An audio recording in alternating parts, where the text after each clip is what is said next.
오늘은 구약 성경 미가서 7장 1절로 7절의 말씀을 우리 함께 보시겠습니다. 구약 성경 1296면 1296페이지, 미가서 1296페이지, 미가서 7장 1절로 7절입니다.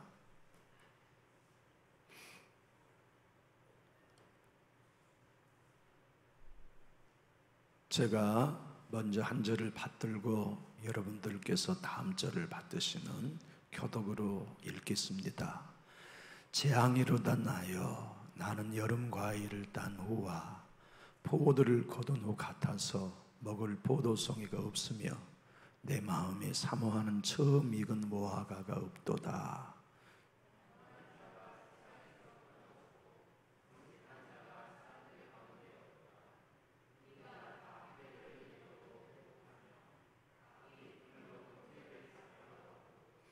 두 손으로 악을 부지런히 행하는도다. 그 지도자와 재판관은 뇌물을 구하며 권세자는 자기 마음의 욕심을 말하며 그들이 서로 결합하니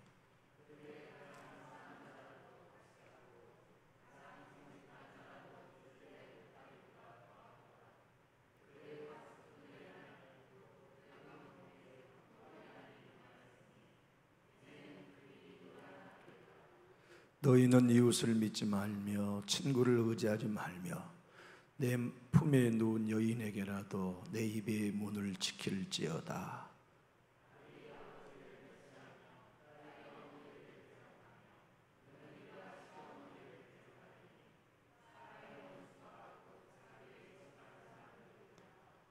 오직 나는 여호와를 우러러보며 나의 구원하시는 하나님을 바라보나니 나의 하나님이 나에게 귀를 기울이시로다. 아멘. 여러분, 지난 한 주 참 더웠죠? 무더위 속에서 근무하시고 농사하시느라 또 병원에 출입하며 간병하시느라 많이 쓰셨습니다. 땡볕의 더위가 우리를 힘들게 한 것도 사실이지만 더 깊은 수렁으로 빠져들어가게 하는 코로나의 사태가 우리로 하여금 더 혼란스럽게 하는 지경을 지나고 있는 것 같습니다. 이쯤 되다 보니 우리들도 신앙생활이 무엇이 정답인지 참 혼돈스럽기는 마찬가지라고 생각합니다. 정부의 반역의 조치에 따라서 그저 우리의 믿음의 신념들을 내려놓는 것이 옳은 건지, 정부가 어떻게 요구하더라도 우리의 믿음의 삶을 지켜내는 것이 옳은 건지 도무지 정답이 어디에 있을지 모를 만큼 혼돈스럽게는 신앙하는 우리들에게도 마찬가지가 아닌가 하는 생각이 듭니다. 사회의 부조리가 만연하고 불의가 판을 칠 때 항상 많아지는 질문이 있습니다. 무엇이 옳고 무엇이 그른가? 누가 맞고 누가 틀린가 하는 질문은 혼탁스러울수록 함께 범람하기 마련이죠. 교회가 혼란스러울 때 교회는 언제나 누가 옳은가 그른가에 대한 질문에 아파하게 됩니다. 지금 코로나의 환경에서 많은 그리스도인들은 이 질문의 숲에 빠져서 헤매이고 있다고 저는 생각합니다. 여러분, 그런데 우리의 삶 속에 따라오는 질문, 무엇이 옳은가 그른가 하는 질문이 사실 우리의 신앙에 도움을 주기는 하는 걸까요? 오늘 미가서와 본문은 그 질문에 대한 해답서입니다. 미가 선지자를 통해서 하나님께서 여러분과 저에게 무엇이 옳은지 도대체 누가 그런 거야? 정말 헷갈린다라고 혼돈에 빠져 질문을 던지는 이 시대에 하나님께서 주신 바른 해답이 있습니다. 그 해답이 어떤 것일까요? 오늘 본문의 말씀 7절은 시각을 누구에게 두느냐가 문제의 해답이 있다는 것을 말씀합니다. 오늘 본문 7절은 이렇게 표현하고 있습니다. 오직 나는 여호와를 우러러보며 나를 구원하신 하나님을 바라보나니 나의 하나님이 나에게 귀를 기울이시리로다. 여러분이 아시는 것처럼 미가 선지자는 남유다에서 애언했습니다. 북쪽 이스라엘이 아직 망하기 얼마 전에 하나님께서는 미가야 선지자와 이사야 선지자를 동시대에 부르셨습니다. 이사야 선지자는 이스라엘의 왕 요람, 아하스, 히스기야의 3대 왕에 걸쳐 걸출한 선지자로 하나님의 말씀을 전해드렸습니다. 물론 이사야와 동시대의 인물이었습니다. 그런데 북쪽 이스라엘도 너무 경제적으로 부유했습니다. 남쪽 유다도 풍성했을 뿐더러 정치적으로 군사적으로 안정되었습니다. 그러다 보니 그들의 삶이 틀어지는 방향이 어디였냐면 물질을 추종하고 우상을 따라가는 타락의 시대로 접어든 것입니다. 그런 사회 현상이 어디로 번졌냐면 통치자, 재판관 할 것 없이 모든 사람들이 다 같이 죄를 짓는 것이에요. 가난한 사람을 억압하고 땅을 빼앗고 포도원을 빼앗고 서로 결탁하여 뇌물을 주면서 죄를 짓는 일이 사회에 많이 되어버렸어요. 얼마나 악한 시대였다면 오늘 미가 선지자는 정직한 자도 없어졌고 진실한 사람도 사라지고 마치 농부가 과수원에 가서 무화과를 찾으려고 해도 무화과가 얻을 수 없는 황폐한 진리가 없어져 버리고 정의가 사라져 버리는 시대를 이 미가 선지자를 통해 하나님이 말씀하셨거든요. 그 중에 어떤 사람이 조금 정직하다면 그 사람은 가시 같고, 그 중에 어떤 사람이 조금 더 진실하다고 찾아가서 만나보면 찔레 울타리보다 더 찌르는 악한 사람들로 가득한 시대. 도대체 뭐가 잘못된 거야? 도대체 어디서부터 문제요? 이 시대가 도대체 누가 이 문제에 발단을 주었는가 하는 질문이 그 시절에 만연했어요. 미가에게도 그 검문이 넘쳤어요. 여러분이 하시는 바와 같이 미가라고 하는 선지자의 이름은 여호와 같은 잔도구인고 이런 뜻이에요. 그 말씀은 하나님 같은 해답은 없다. 우리의 삶의 모든 문제의 해답은 사람이 아닌 하나님께 있다 하는 의미를 담고 있어요. 마크 데버라는 목사님은 미가서를 딱 한마디로 정의하면 이렇게 정의할 수 있다고 그의 책에서 서술했습니다. 재앙이 충만합니다. 갈망은 충족되지 않습니다. 이 사람들은 틀림없이 하나님의 백성이지만 경건한 자들은 발견되지 않습니다. 세상에서 끊어졌습니다. 대신 살인이 만연했습니다. 지도자들은 부패합니다. 공의는 뇌물로 왜곡됩니다. 그곳은 부자 세상입니다. 그 땅의 부패는 너무 심각해서 사람들은 서로, 심지어는 배우자 간에도 신뢰할 수 없을 정도입니다. 가정은 해체되었습니다. 만약 이 시대를 우리가 살고 있다면 우리도 미가 선지자처럼 질문하겠죠. 하나님 도대체 뭐가 문제입니까? 만약 이런 혼란함이 교회에 있다면 우리도 질문할 겁니다. 하나님, 무엇이 바르고 무엇이 그런 겁니까? 미가 시대의 남유다의 상황이 바로 그렇게 급박하게 돌아가고 있을 때 나라가 평안함으로 안정으로 돌아서기보다 갈수록 큰 소용돌이와 혼돈 속에 빠져들어갔어. 사회와 정치와 종교는 더욱 부패하기에 일변도였으며 모든 사람이 반응하는 것은 현상, 그리고 문제의 원인을 찾아 갈등의 골이 깊어지는 것이 유다의 상황이었습니다. 그런 상황에 하나님이 오늘 미가서를 통하여 해답을 주십니다. 아니, 하나님은 해답을 주셔야 했습니다.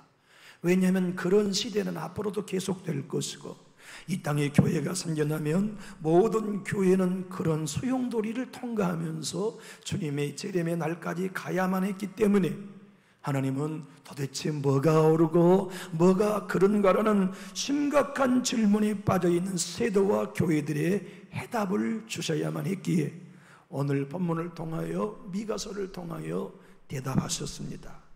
하나님의 도전은 이것입니다. 너희들 옳고 그름을 따질 때 꼭 기억해라. 옳고 그름의 시각에는 현상을 바라보는 데 있다. 옳고 그름의 주체를 찾으려고 한다면 해결은 사람에게 주목하는 것이다. 그러나 옳고 그름을 질문해야 할 만큼 사회와 교회가 혼돈스러울 때 기억해야 할 일은 사람도 현상도 아니요, 그 문제와 갈등을 풀 수 있는 주인공이 누구인가를 주목하는 데 해답이 있다. 그래서 하나님은 오늘 본문 7절을 띄워보실까요? 7절을 통하여 미가를 그 해답 속에 반응하게 만들었어요. 오직 나는, 다른 사람들은 해답을 찾으려고 현상을 쫓고 문제의 원인을 찾아 사람을 추궁하지만 오직 나는 여호와를 우러보며 나의 구원하신 하나님을 바라보나니 나의 하나님이 나에게 귀를 기울이시리로다.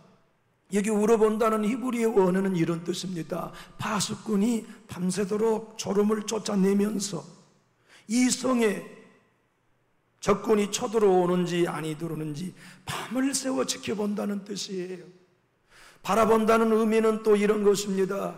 내가 힘들고 어려울지라도 마치 목동이 겨울이 지나고 봄이 오기를 기다듯이 하나님께서 이 모든 여건을 바꾸시고 혼돈한 이 나라, 혼돈한 교회의 상황에 은혜의 햇살을 비춰주실 것을 기다리며 바라보겠습니다. 이것이 무엇이 옳고 그른가에 대하여 민감하고 범람한 질문 가운데 혼돈하고 있는 그 시대에 주님이 주시는 해답이었습니다.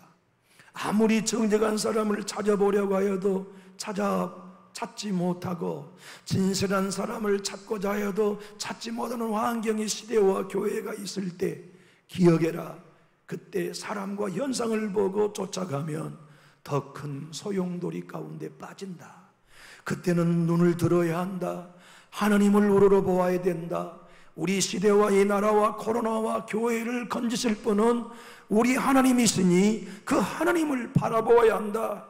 망대 위에서 아침을 기다리는 파수꾼처럼 한겨울 엄동 소란에서 꽃피는 봄을 기다리는 목동처럼 하나님이 우리 교회에 오셔야 됩니다.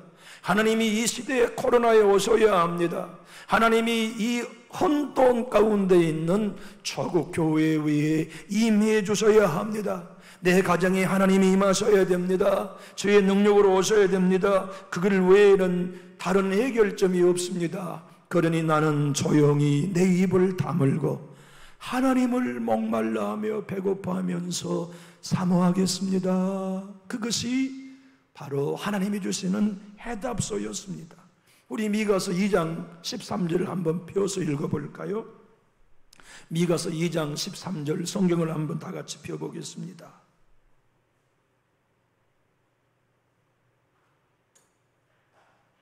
혼돈한 남유다나 북이스라엘이나 코로나와 교회 침체에 빠져있는 이 시대나 우리 교회나 여러분과 저의 가정에나 길을 여시는 분은 하나님이시지 무엇이 옳고 그러냐는 질문이 있지 않습니다. 누가 맞고 누가 틀리냐는 질문이 시대와 교회를 살리는 일에 전혀 해답을 줄 수 없습니다. 문제는 길을 누가 여시는가? 길을 여는 분에게 집중하고 그분을 우러러보며 바라보는 것이 항상 신앙의 혼돈 속에 정답인 것을 미가서 지금으로부터 2008년 전에 예언해 주셨습니다. 우리 한번 13절을 읽어볼까요? 시작. 길을 여는 자가 그들 앞에 올라가고 그들은 길을 열어 성문에 이르러서는 그리로 나갈 것이며 그들의 왕이 앞서가며 여호와께서는 선두로 가시리로다. 길을 여는 분은 하나님 한 분이십니다. 그러므로 우리가 아무리 정직하고 철학적 사변이나 역사의식을 가지고서 무엇이 문제인가? 누가 잘못되었는가 아무리 진지한 질문을 던져도 해답은 나오지 않는다는 것을 말씀하셨습니다. 문제의 해답, 갈등의 해답, 혼돈과 우리가 산적해 있는 수많은 문제 속의 해답은 길을 여시는 하나님이 선도에 서셔야 한다는 것이에요. 우리의 교회에 하나님께서 선도에 서시고, 저의 목회에 선도에 하나님이 서시고, 여러분의 생각과 믿음의 선도에 하나님이 서시고, 우리는 그분의 뒤를 따라서 그분이 길을 여실 때 따라가면 된다. 그분이 앞장서실 때 순종하면 된다. 그분이 우리에게 사역을 맡길 때 순종하며 걸어가면 된다는 말씀으로 해답을 주셨습니다. 여러분, 옳고 그르다는 생각은 좋은 걸까요? 나쁜 걸까요? 옳고 그른 판단할 수 있는 건 하나님의 선물입니다. 옳고 그름을 판단할 수 없다면 어떻게 정직한 말씀을 증거할 수 있겠습니까? 옳고 그름이 판단되지 않는다면 어떻게 우리는 자녀들에게 바른 길을 안내할 수 있겠습니까?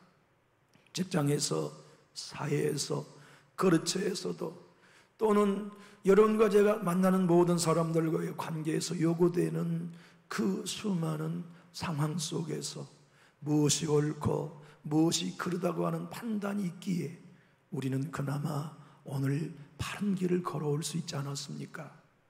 그러므로 옳고 그름을 판단하는 일은 하나님이 주시는 최고의 선물임에 틀림없습니다. 그렇지만 종교인이든 지식인이든 무학자이든 모두에게 갖고 있는 이 옳고 그름을 판단하는 것이 양심의 작용이라는 걸 깊이 인식하는 이들은 많지 않습니다. 하나님은 우리의 생명 속에 옳고 그름을 판단하는 양심을 주셨습니다. 그런데 주님이 이 양심을 우리에게 주시면서 또 하나 가르쳐 주시는 것이 있습니다. 도대체 뭐가 잘못된 걸까?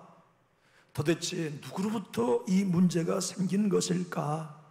도대체 무엇이 옳고 무엇이 그른가 하는 양심의 작용만을 가지고는 가정이 회복되지 않는다.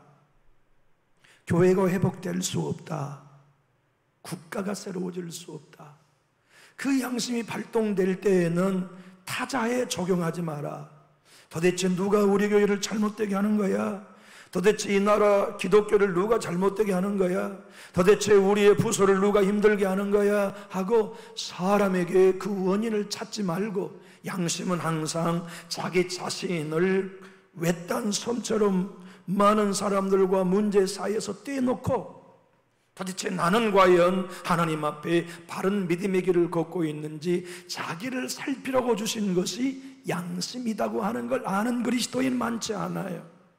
깨끗하고 정직한 양심으로 항상 그 거울을 상대에게 비치다 보니 갈등이 있는 가정이 더 시끄러워지고 아픔이 있는 교회는 더욱 복잡해지고 헝클어진 머리카락 같은 한국 기독교는 더욱 깊은 어두운 수채구멍 속으로 빠져들어가는 오물과 같은 처지를 보게 됩니다. 이때 우리의 양심은 무엇이 옳고 그러냐를 상대에 비추는 게 아니라 자신에게 비추는 반대편으로 돌려댈 필요가 있습니다. 그걸 보면 정죄하리가 아무도 없습니다. 그걸 보면 나도 내 마음 못 고치는데 누구를 고쳐? 나도 내 자신을 새롭게 할 수 없는데 내가 어떻게 바른 소리해서 교회를 새롭게 할 수 있겠어? 길을 여신 분이 계셔야 돼. 길을 여신 분이 오셔야 돼. 나와 성도와의 관계에도 길을 여시는 하나님이 오셔야 돼. 강단과 회중 사이에도 길을 여시는 성령님이 오셔야 돼. 내 부부와 내 자녀와의 관계 속에서도 길을 여시는 하나님이 오셔야 돼. 그래서 옳고 그름이라는 이 양심의 작용을 내 자신을 하나님 앞에 비춰 나를 외딴 섬으로 고립시켜 놓고 하나님 외에는 방법이 없습니다 하는 고백을 할 수 있게 주신 것이 양심의 작용이다. 도조 목사님은 그래서 이렇게 말합니다. 양심이란 옳고 그름을 판단하도록 주시는 하나님의 선물이라고요. 그런데 여러분, 옳고 그름은 불신자들에게도 있어요. 타종교인들에게도 옳고 그름을 판단하는 생각은 누구에게나 다 있어요. 왜냐하면 양심의 작용이 그것을 하기 때문에. 마틴 노준수 목사님은 그가 스노마스 강의 8권에서 이렇게 말합니다. 옳고 그름에 대한 지식은 어느 형태로 가지고 있다 할지라도 그것이 결코 우리를 돕지 못합니다. 돕지 못할기는커녕 도울 것은커녕 거꾸로 우리 모두를 정죄하는 원천이 되게 만듭니다. 신앙생활에 가장 가슴 아파하는 사람들은 누구냐면 옳고 그름을 바르게 하고 싶은 사람들입니다. 직장에서 가장 가슴 아픈 사람은 가장 일찍 출근하고 가장 늦게까지 험한 일 하는 사람은 아닙니다. 이 회사의 부조리를 어떻게 뜯어고치지 하는 적임에 불탄 정의의 기사들입니다. 그러나 그것은 자기 자신에게 아무 도움도 안 되고 공동체도 도움이 되지 않는다는 걸 복음이 아니면 깨달을 수 없습니다. 길을 여시는 분, 그분에 대해 눈 떠야 합니다. 우리를 앞장서셔서 구원을 주시고 은혜를 주신 하나님을 보는 눈이 떠져야 됩니다. 내 양심이 사회와 가정과 교회를 새롭게 할 수 있는 능력이 못 된다는 걸 인정해야 합니다.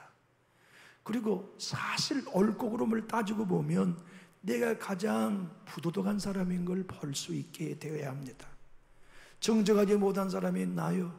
찔레와 같은 울타리가 나며 가시 같은 심령, 언어, 삶을 가지고 있는 사람이 나라는 걸 볼 때 우리는 이 양심의 작동을 내 안에서 멈출 수 있습니다. 내 양심의 작동이 멈추고 내가 어느 누구도 정죄할 수 없는 처지가 될 때 외딴섬이 되는 나는 하나님, 나부터 하나님이 필요합니다. 나부터 아버지의 은혜가 필요합니다. 내 가정부터 우리 교회부터 하나님의 도움이 필요합니다. 그래서 하나님 앞에 정직하게 서서 길을 열어주신 당신을 사모합니다. 길을 열어주실 아버지의 도움을 구합니다. 길을 열어주실 수 있는 하나님이 우리 교회에 오셔야 합니다. 나는 조용히 당신을 사모하겠습니다. 아버지를 우러러보겠습니다. 아버지의 구원을 바라보겠습니다. 길을 여시는 하나님 오셔서 이 난관의 문을 열어주십시오. 하나님이 오셔서 우리 교회, 우리의 가정, 우리 공동체, 저국교회에 막힌 담을 헐어 길을 내주십시오. 다 같이 해갈의 생수를 마실 수 있는 예배가 회복되기 원합니다. 모든 교회가 함께 기독교의 신앙의 자긍심을 가지고 춤추며 감격하는 기독교의 회복이 되기를 원합니다. 우리가 서로 일산관화되어서 내 잘못을 가리지 아니하고 주의 은혜의 성령 안에서 한 몸 되고 하나 되어서 천국을 누리는 평안의 주를 맛보기 원합니다. 그래서 주님이 이 일은 목사가 못한다는 걸 압니다. 이 일은 장로님들이 못하신다는 걸 압니다. 권사님, 집사님들이 못합니다. 길을 여신 하나님, 당신이 오셔야 합니다. 그걸 믿는 사람은 배고파요. 그걸 믿는 사람은 목말라요. 예배를 드릴 때마다 하나님 오셔야 합니다. 우리에게는 당신이 전부입니다. 기도할 때마다 배고픕니다. 하나님, 내 자식들 안에 오셔야 합니다. 길을 열어주셔야 합니다. 내 기업에 하나님 오셔서 길을 열어주셔야 됩니다. 하나님이 앞장서야 됩니다. 내가 바르게 하기 위해 앞장서면 더 꼬입니다. 내가 고치기 위해 앞장서면 더 분란이 커집니다. 부채질하는 것입니다. 아버지가 앞장서셔야 합니다. 아버지가 길을 열어주셔야 합니다. 아버지가 모든 것들의 해답서가 되시고 해결자가 되어주셔야 합니다라는 마음을 갖는 거죠. 예수님이 너무나 못마땅한 사람들이 있었습니다. 그래서 예수님을 죽여야 되겠다고 생각하며 어떻게 하면 그 작자를 꼼짝하지 못하고 궁지에 모을 수 있을까 좋은 머리를 굴린 사람들이 있었습니다. 그래서 회의가 시작되었습니다. 좋아, 그 예수라는 사람을 꼼짝 못하게 할 묘수가 있다. 뭔데? 여차여차, 이차저차, 저차여차 하면 될 거다. 그렇구나. 그 방법대로 하면 예수 그놈 죽었다. 그래서 예수님이 동네에 오셔서 말씀을 증거하시는 나를 디데일로 잡았습니다. 그리고는 그 동네에서 품행이 아름답지 못하게 소문난 여인을 추적하고 있었습니다. 아니나 다를까 그날 그 여인이 예수가 그 동네에 오신 날에 하필이면 잘못된 범행의 현장에 있었습니다. 그래서 예수를 죽이기 위하여 이 바리새인들이 현장에 죄를 짓고 있는 여인의 현관문을 탁차고 들어가 그 여인이 범죄하고 있는 현장의 목도임을 잡고 머리채를 잡고 군중 사이에 말씀을 전가한 예수 앞에 내팽개쳤습니다.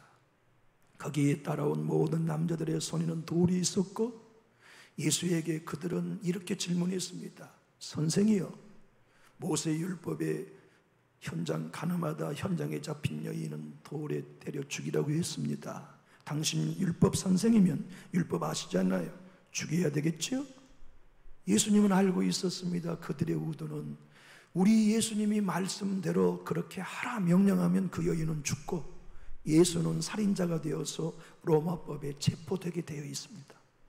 반대로 우리 예수님이 아닙니다 라고 말한다면 유대법에 의하여 그는 더 이상 선생의 지위를 박탈당하고 말씀에 위배된 사람이라고 정죄받게 되었습니다. 그들 모두는 손에 돌을 들 때 이 여인이 한낮에 외간 남자와 죄를 짓는 게 옳은가 그러나 하는 양심을 작동시키고 있었습니다. 다만 그 대상을 범죄하다 현장에 잡힌 여인에게 비추고 있다는 차이가 있었을 뿐이죠. 수많은 사람들 앞에 수치심에 벌벌 떨고 있는 여인 안에도 양심은 작동되고 있었습니다.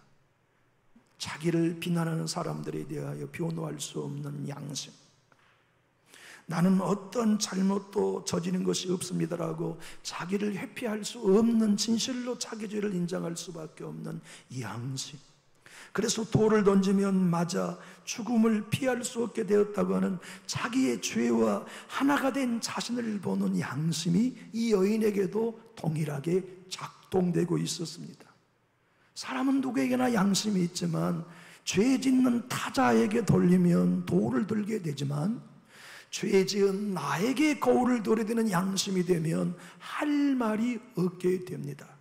그때 우리 예수님은 돌을 든 사람들의 양심의 거울을 자신에게 볼 수 있도록 돌려주셨습니다. 너희 중에 누구든지 죄 없는 자가 먼저 돌로 치라. 정막이 흘렀습니다. 그렇게 불타던 분노와 적개심에 정의감에 불타던 사람들이 하나둘씩 눈에 힘이 빠지더니 뚝뚝 도도둑 돌 떨어진 소리가 납니다. 그리고 모두 다 떠났습니다. 왜냐하면 그들도 자기 자신의 양심의 발동을 자기 자신의 삶에 비춰보니 저인과 내가 다를 것이 아무것도 없다고 하는 양심의 본래의 의미가 회복되었었기 때문입니다. 도조 목사님은 이렇게 말합니다. 예수님 앞에 선 사람들 중에 어떤 한 사람의 부끄러움을 느꼈기 때문에 옆 사람에게 한마디 말도 못하고 그 자리를 떴습니다. 그러자 그 옆 사람 역시 아무 말 없이 자리를 떴습니다. 그 다음 사람 또 자리를 떴습니다.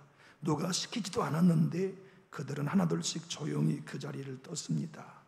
한 사람을 다수로부터 분리하고 어떤 도움과 격려도 그에게 제공되지 못하도록 차단하는 힘이 바로 양심입니다. 여러분, 하나님은 우리 모두에게 믿는 자나 믿지 않는 자에게 양심을 주셨지만 믿지 않는 자는 그 양심으로 하는 최선의 일이 도대체 누가 잘못된 거야? 무엇이 옳고 그르냐는 질문밖에는 만들어내지 못합니다. 그러나 복음의 사람, 예수의 사람, 하나님의 능력을 보고 그분이 우리에게 양심을 주시는 이유는 너도 죄인 나도 죄인, 너도 틀어진 성품 나도 틀어진 성품, 너도 스스로는 바르게 갈 수 없고 나도 바르게 할 수 없다는 걸 아는 사람은 길을 여시는 하나님께 도움을 청할 수 있게 하신 것이 양심이었다는 걸 설명해 주십니다. 우리는 양심적일수록 나를 내려놓고 예수를 바라봅니다. 우리 양심적인 신앙이 될수록 세상은 자기의 정적에 취하지만 예수 믿는 사람은 자기를 죄 있는 사람과 동일시합니다. 그래서 내 의견이 중요하지 않다는 걸 압니다. 하나님의 은혜가 중요하고 예수님의 역사가 중요하고 성령의 감동이 중요하다는 걸 알기에 수많은 사람이 분분한 의견 속에 바른 해답과 문제의 원흉이 되는 사람을 찾으려 하지만 그는 조용히 배고파합니다. 목말라합니다. 그리고 우리의 말이 교회를 새롭게 할 수 없습니다. 우리의 정직한 구호가 하나님의 교회, 이 땅의 기독교, 우리의 가정을 새롭게 할 수 없습니다. 길을 여신 분이 오셔야 합니다. 우리의 사이의 관계의 길을 여실 하나님이 오셔야 됩니다. 그분이 우리에게 구원을 주셨습니다. 성령도 주셨습니다. 나와 그대에게도 직분을 주셨습니다. 우리 교회도 우리가 세운 거 아닙니다. 그분이 주셨습니다. 어떻게 하는 것이 교회를 사랑하는 것인지 그것은 오직 하나, 하나님이 길을 열고 들어오시도록 그분을 기다려야 합니다. 그분을 사모해야 합니다. 그분의 도움을 요청해야 합니다. 그분이 역사하시도록 기도하며 무릎 꿇읍시다. 그분이 일하시도록 우리 스스로가 정의감을 내려놓고 정직한 사람도 가셔갖고 그 중에 옳은 사람이라고 한들 찾아보니 진리의 울타리보다 더 찌르는 사람뿐인 게 사실 교회 안에 우리의 형편과 현상 아닙니까?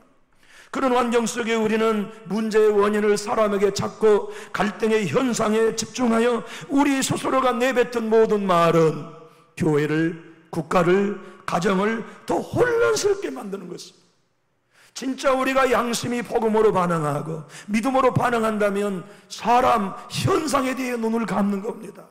그리고 보이지 않지만 이 교회를 주신 그분께 길을 열어드리는 겁니다. 오십시오. 오셔서 하나님이 우리의 마음을 열어주셔야 합니다. 성령님이 우리의 길이 되어주셔야 됩니다. 해답이 되어주셔야 합니다. 하나님, 배고픕니다. 목마릅니다. 주님을 사모합니다. 목마른 사슴처럼 하나님을 기대합니다.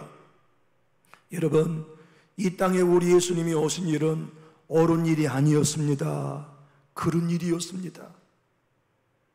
하나님이신 그분이, 말씀이신 그분이 인간의 옷을 입은 것은 옳은 일 아닙니다. 그런 일입니다. 오셨다면 그분이 왕궁에 오신 게 옳지 말구이에 태어난 건 그런 일입니다. 성장하신다면 예루살렘 명문가에 성장하셔야지 촌동네 나사렛 가난한 목수의 아들로 성장한 건 그런 일입니다. 우리 예수님께서 이 땅에 오셔서 말씀을 증거할 때 환영받지 못하고 예수님에 대하여 모함한 사람들의 반응은 다 옳은 게 아니었습니다. 그런 것이었습니다. 가룟 유다가 예수님을 은삼소에 판 건 그런 일이었습니다. 예수님이 법정에 끌려갈 때 뺨 맞은 것도 옳은 일 아닙니다. 그런 일이었습니다. 정식 재판도 받지 않고 사형 언도를 받은 일은 더 그런 일이었습니다. 골고다의 언덕에 십자가를 지고 올라가면서 넘어지고 쓰러지고 온몸에 채찍에 맞고 가시면류관을 쓰신 일은 그런 일이었습니다. 하나님께 그렇게 할 수는 없었습니다. 그분에게 세 개의 녹슨 못으로 손발을 못 받고 옆구리에 창을 찌르는 건 우리 하나님 예수님께, 의로운 예수님께 옳은 일 아닙니다. 그런 일이었습니다. 그렇지만 우리 주님은 그 일을 감당해야만 했던 것은 하나님의 뜻이었기 때문이었습니다. 여러분과 저는 죄인이었습니다. 예수님이 우리를 위해 죽으신 것은 옳은 일 아닙니다. 우리는 하나님 앞에 원수였습니다. 그런 우리에게 당신의 생명을 주시는 건 옳은 일 아닙니다. 그런 일입니다.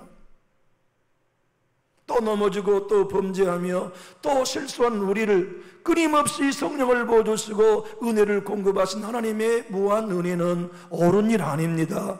그런 일입니다. 허물 많고 연약한 저를 설교자로 세우시는 교회의 선택은 옳은 일 아닙니다. 그런 일입니다. 성숙하지 못한 여러분들을 기름 부어 장로님으로 세우고 권사님과 안수집사님으로 세운 일은 옳은 일 아닙니다. 그런 일입니다. 그런데 그 모든 일에 하나님이 일하시는 이유는 바로 자기가 없는 자들에게 베푸시는 것이 은혜이기 때문에 하나님은 은혜로 저와 여러분을 예수 대신 자녀 삼아주셨습니다. 아들을 죽이고 아들의 피를 흘리셔서 그 은혜로 여러분과 저를 신비한 복음의 사람들로 세우셨습니다. 그 은혜를 입은 여러분과 저에게는 어떤 사명을 주셨습니까? 세상 사람이 갖고 있는 양심의 작동, 무엇이 옳은가 그리로 가는 초보적인 삶을 살지 말고 하나님께 답이 있습니다.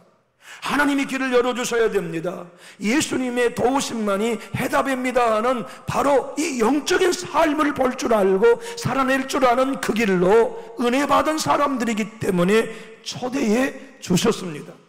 강주민 목사님은 나를 이루어하신 하나님이라는 책에서 2월 1일 이렇게 설명합니다. 하나님의 은혜는 신비롭습니다. 은혜가 이끄는 삶 말 그대로 은혜롭습니다.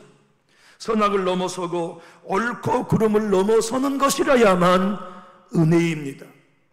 우리를 구원하는 일을 하나님 편에서 옳고 그름으로 따진다면 우리는 구원 못 받습니다. 여러분과 저를 교회 일꾼으로 세우는 일을 옳고 그름으로 따지고 보면 우리는 교회 일꾼 될 수 없었습니다. 은혜가 하셨습니다. 은혜로 구원하셨고 은혜로 하나님 백성과 교회 일꾼으로 삼아주셨습니다. 무엇하라고 하셨을까요? 옳고 그름이라고 하는 부채질을 가지고 교회를 바라보지 마라. 옳고 그름이라고 하는 초보적인 양심의 거울을 상대에게 들이대지 말고 은혜 없이는 의로워질 수 없었던 나, 은혜 없이는 거룩해질 수 없었던 나 자신에게 율법의 거울을 돌려대서 난 안 되는구나, 내가 더 악한 사람이구나, 내가 제일 부패하고 부족한 사람이구나, 도덕적이지 못하고 윤리적이지 못하며 성경적이지 못하고 내가 누구를 성토하고 있을 때 정신 바짝 들어 그 양심의 거울을 내게 비춰보면 내가 제일 추한데, 교회 예배상을 외에 나의 모든 삶은 내 자녀들이 보기도 부끄러운 것뿐인데, 그래서 길을 여실 하나님께 배고파집니다. 목말라집니다. 뜨문뜨문 내 실수와 잘못이 인정되는 게 아니라 모든 관계와 모든 요소에 나의 타락한 본성이 교회와 가정과 공동체에 아픔을 주고 있다는 걸 깨닫게 됩니다. 여러분, 아버지 학교 아시죠? 아버지 학교를 이 땅에 출생하게 하신 분이 김성묵 장로님이에요. 부인 권사님은 한은경 권사님이신데, 고슴도치 부부 사랑의 책을 읽어보면 그분의 감정이 나와요. 나와 아내는 너무너무 사랑했습니다. 아내는 매사에 꿈꿔 맺는 게 분명했고 옳고 그름이 딱 부러져서 나의 부족한 성품을 덮어주는데 너무나 매력이 있었습니다. 나는 두리뭉실하고 좋은 게 좋아서 꿈꿔 맺는 게 약한데 내 아내는 그 일을 너무 잘해서 저에게는 천사처럼 귀하게 보였습니다. 또한 제 아내는 내가 통 큰 사람으로 보였답니다. 그런데 결혼하여 사는 첫날부터 문제가 생겼습니다. 안 맞아. 하나도 안 맞아. 로또처럼 안 맞아. 삶의 내용을 이렇게 설명합니다. 경상도인 아내와 경기도 사람인 내가 밥을 먹어도 나는 국물 위주의 식사고 아내는 건더기 위주의 식사고, 나는 한겨울에도 이불을 덮으면 못 자는데 아내는 한여름에도 이불을 덮어야 하고, 나는 대충 모두 함께 어울리는 거 좋아하지만 우리 아내는 옳고 그름을 정확하게 판단해서 사귀어야 할 사람과 사귀지 말아야 할 사람을 구분하고, 그래서 첫날부터 생각하기에 왜 여자가 이렇게 똑똑해? 왜 여자가 매사를 나에게 가르치려고 들여? 이거 불편해서 못 살겠네. 사사건건 싸우다가 또 싸우다가 마침내 우리 부부는 이혼하기로 결정했습니다. 그런데 이혼하기 직전에 다행스럽게 나도 예수님을 만났고 아내도 예수님을 만났습니다. 예수를 처음 만나고 보니 그래, 내게도 잘못한 게 있었겠지. 더 예수님을 알아보니 아니네, 내게 잘못이 더 많았었네. 더 예수님을 깊이 사귀어보니 알게 되었습니다. 아니야, 모든 문제가 내게 있었구나. 유기성 목사님은 그가 쓴 책 나는 죽고 예수로 사는 삶이라는 책에서 이렇게 오늘 본문 속에 하나님이 길을 열고 들어오셔야 한다는 간절한 몽부림을 갖고 있는 한국교회와 남전주교회와 저와 여러분에게 해답을 주고 있습니다. 주 예수님을 바라볼 때 이 기적이 일어납니다. 남을 판단하고 정죄하던 사람이 용서하고 사랑하는 사람으로 바뀝니다. 이것이 기적입니다. 진짜 거듭난 것입니다. 예수님을 바라보는 믿음의 눈이 열리지 않으면 신앙생활을 오래 할수록 더 많이 판단하게 됩니다. 다른 사람을 심각하게 정죄합니다. 완전히 율법주의에 빠진 것입니다. 이 말씀을 영원히 가슴에 새겨두기를 바랍니다. 방탕한 죄보다 판단하는 죄가 더 크다. 방탕한 사람보다 그를 판단하는 정죄하는 죄가 더 크다는 것을 잊지 마십시오. 모든 죄가 다 두렵지만 사람을 판단하고 정죄하는 죄는 더 무서운 죄라는 것을 명심하시기 바랍니다. 이것을 잊으면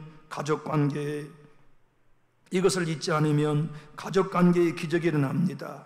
직장생활, 교회생활에 기적이 일어납니다.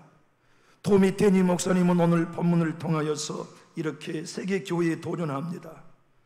길을 여시는 하나님을 향하여 마음의 문을 활짝 열어젖히고 천국을 공략해 들어가야 할 사람이 필요합니다. 지금은 어느 교회든 정책이 옳고 그름만을 강조하던 자세를 버리고 천국을 열어야 할 때입니다. 그래야 만나가 쏟아져 영적으로 굶주린 자들을 먹일 수 있습니다. 지금은 우리가 천국의 구멍을 뚫고 배고픔의 고통으로 쳐들어갈 때이지 옳고 그름을 따질 때가 아닙니다. 그래야 하나님의 영광이 우리의 지역에 비로소 비춰줄 수 있습니다. 그러나 우리는 하나님의 영광이 거리마다 흐르는 것을 보기는커녕 교회 통로를 적시는 한 방울의 영광조차도 보지 못하고 있습니다. 진짜 굶주려 있지 않기 때문입니다. 우리는 등 따숩고 배부른 라우디가 교회의 성도들과 같습니다. 우리가 갈급해 줄 수 있어야 그분이 우리를 거룩하게 하실 수 있습니다. 그제야 그분은 우리의 삶을 깨어진 조각들을 다시 맞춰주십니다. 열쇠는 우리의 갈급함입니다. 만약 당신이 지금 빵 조각을 찾아 빵집 바닥을 굴고 있다면 이렇게 기도하십시오. 주님, 제 안에 갈급함이 불꽃처럼 일어나게 해주십시오. 여러분, 정말 하나님의 영광을 우리에게서 보고 싶어하는 하나님의 사람, 그들은 양심의 작동에 따라가지 않습니다. 길을 여실 하나님의 말씀을 따라갈 수밖에 없습니다. 하나님을 바라보고 하나님을 우러러보며 그분이 우리의 기도에 응답하실 걸 나는 믿어. 파수꾼이 아침을 기다리는 것처럼, 목동이 봄을 기다리는 것처럼 나는 길을 열어주시고 회복시키실 하나님을 바라볼 거야. 그분만이 해답인 것을 믿고 기도할 거야. 이것이 지금 가정에서의 필요한 기도가 아니겠습니까? 이게 모든 교회들의 기도의 제목이어야 하며, 진정 코로나의 환경 속에 옳고 그름을 따지는 걸 내려놓고 길을 여실 하나님을 초대하고 배고픔과 목마름으로 그분의 도우심을 갈망하는 교회, 바로 그 교회가 우리 교회가 되고 저와 여러분이 그 믿음의 사람 될 수 있기를 예수님 이름으로 부탁합니다. 기도하겠습니다.